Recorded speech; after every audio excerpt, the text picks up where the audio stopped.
The story of women in this country and in your family goes back nearly 200 years. The first European women who came here had very little in the way of rights. The Native American women had held positions of esteem and leadership within the tribal system, but colonial women were governed by colonial laws, and they didn't seem to value a woman's abilities. As a child, a girl was controlled and protected by her father. As soon as she got married, all of her property became her husband's, though, and this included her children. If a woman found herself in an abusive marriage and decided to leave, she left with only the clothes on her back. She left all of her belongings, her home, her wealth, and her children. Under law, these things belonged to her husband. There was one time when she was free, before she got married, and if she became widowed.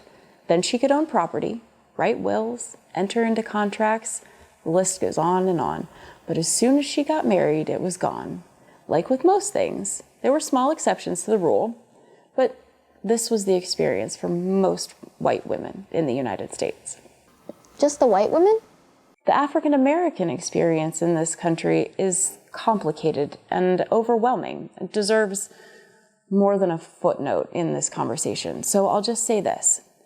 White women found themselves without rights to themselves, their property, and their children, and in a very small way, it opened their eyes to the horrible experience of enslaved people in this country. So many women from all walks of life began to speak out against slavery. They picked up the banner of abolition and raised their voices to be heard. They were passionate about seeing change in this country. They believed that people had the potential to be better versions of themselves, and that meant doing away with institutions like slavery and the support of drinking liquor. Liquor had led to so much violence and family decline. These abolition and temperance supporters began speaking out publicly. These women began to make a scene.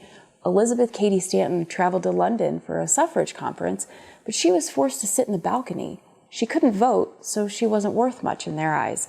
She and others realized that if they were going to change anything, they must be considered valuable voters. Until they got that, they were forgettable. Once she got home to the U.S., she and Susan B. Anthony began to formulate a plan for the Seneca Falls Convention.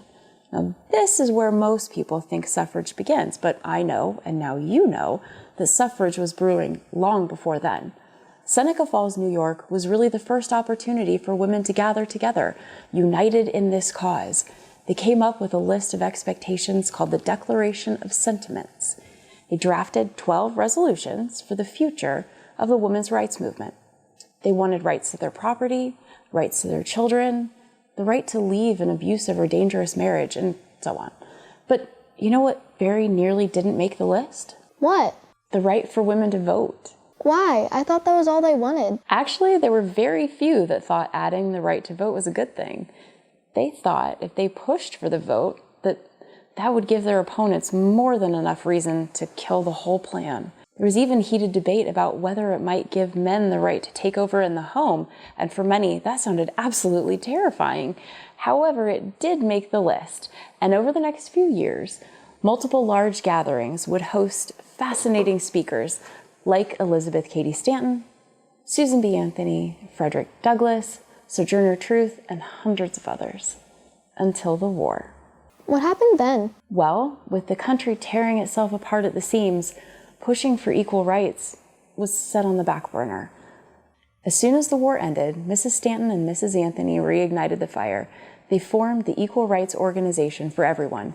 Women, men, white and black, they continued to push for equal rights and abolition. When the 14th and 15th Amendments made their way through government, suffragists just assumed that it would be a natural progression, that the right to vote would be given to everyone, regardless of race or sex. So when the 15th Amendment was passed, giving the right only to black men, many suffragists were upset. They felt that they had fought for years side by side for both rights movements, abolition and suffrage, and now abolition had won and suffrage had been left in the cold. Suffrage supporters split at this point. Some believed that women had made strides within individual state governments. They believed that the path to suffrage led through the states. The other half believed that the only way to ensure equality for everyone was to change the law of the land, the Constitution. Multiple well-known women pushed the boundaries in an effort to establish precedent, meaning that if they could get away with voting once, others might be able to do it as well, with the "but she did it first" defense. Susan B. Anthony even went to jail for it. Really? What happened? Oh my, well that's a story for another day, my love. Get some rest and I'll tell you more in the morning. Okay, good night, Mother.